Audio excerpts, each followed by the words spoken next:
lagi sehingga aturan perkawinan diserahkan kepada hukum adat yang kemudian nanti ada teori-teorinya.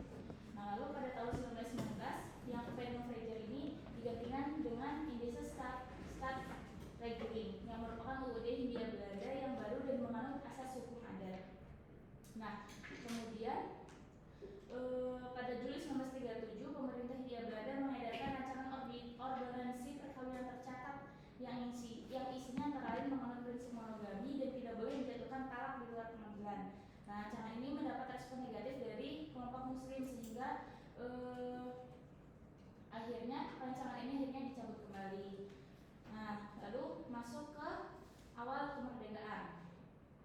Nah, pada awal kemerdekaan terdapat upaya dari pemerintah untuk menasionalisasikan produk hukum warisan pemerintah Hindia Belanda yang tadi yang kitab Companion Fraser itu. Nah, yang akhirnya terbit Undang-Undang Nomor 2 Tahun 1946 tentang pencatatan nikah, talak dan rujuk yang merupakan penyatuan dari seluruh STBL. Nah, namun undang-undang ini hanya berlaku untuk wilayah Jawa dan Madura yang kemudian diperluas untuk seluruh Indonesia dengan diberlakukannya Undang-Undang Nomor 32 Tahun 1954. Nah, kemudian langsung masuk ke era Orde Baru. Pada era Orde Baru ini peraturan perundang-undang merupakan kehadiran dari usaha Orde Lama yang tadi Undang-Undang Nomor 22 Tahun 1946. Kemudian keluar tahun 66 TAP MPRS pada tahun 1966 dalam pasal 1 ayat 3 bahwa perlu segera diadakannya undang-undang tentang perkawinan. Nah, namun pada tahun 1966 ini banyak diajukan kepada DPR lalu dicabut lagi, lalu diajukan lagi, lalu dicabut lagi. Nah, pada 1967 sampai 1968 TAP MPRS ini kembali diajukan, tapi DPR menyatakan bahwa ini tidak dapat disetujui karena 1 fraksi menolak, 2 abstain, 13 menerima. Jadi akhirnya rancangan ini dicabut kembali. Nah, terus pada 1967 oleh Menteri Agama diajukan lagi kepada DPR, tapi akhirnya dicabut lagi karena menurut DPR rancangan ini didasarkan kepada berbagai pandangan, jadi dianggapnya belum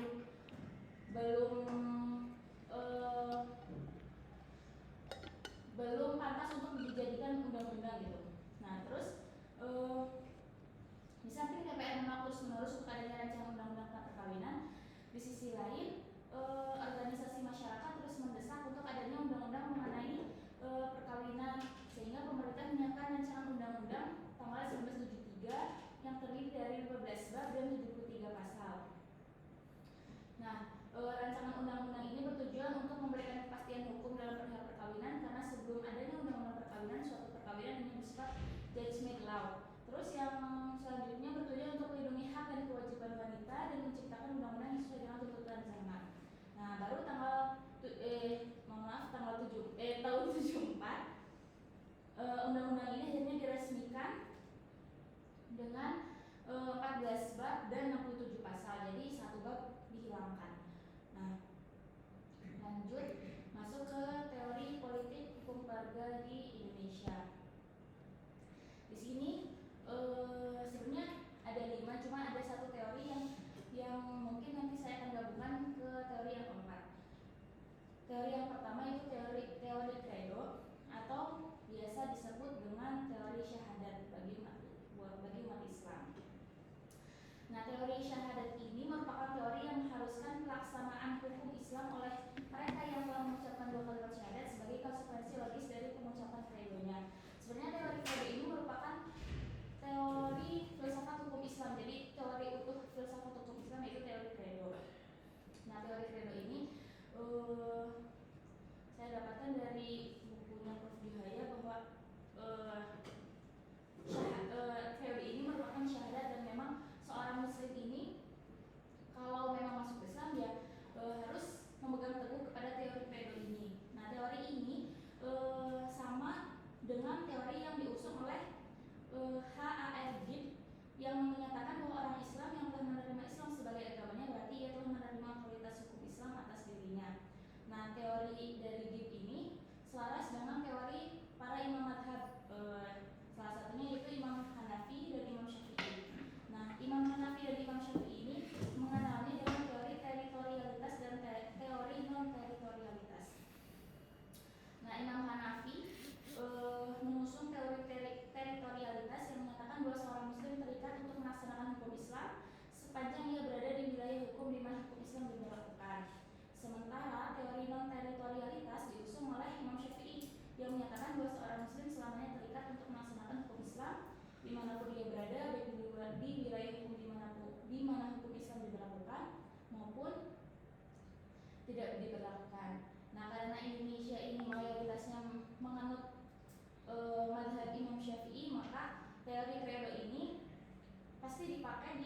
Teori ini mempertahankan hukum Islam di kalangan masyarakat Islam sebenarnya didasarkan pada prinsip hukum mengikuti agama yang dianut oleh seseorang, sehingga Van der Waals berkesimpulan bahwa masyarakat Indonesia yang menerima dan memperlakukan hukum Islam secara menyeluruh dalam prakteknya, sehingga inilah yang disebut dengan teori receptio in complexo. Mohon maaf salah penyebutan.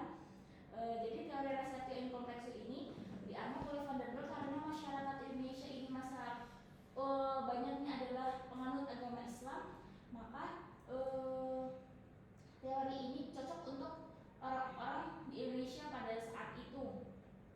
Nah, seperti teori ini menjelaskan hukum Islam berlaku bagi orang Islam, hukum adat menyesuaikan dengan hukum Islam, seperti di Banten pada masa Sultan Agung Tirtayasa, hukum adat dan hukum agama tidak ada bedanya, jadi diselaraskan antara hukum adat dan hukum agama. Terus di Wajo Sulawesi, hukum waris diselesaikan dengan menggunakan hukum adat dan hukum Islam.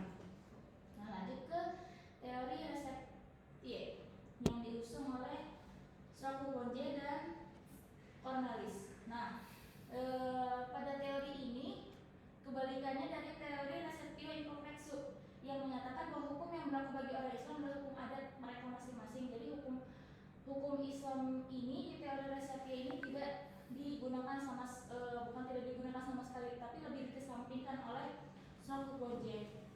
Teori ini dijadikan alat supaya pribumi tidak boleh terlalu kuat dalam memegang ajaran Islam dalam hukum Islam.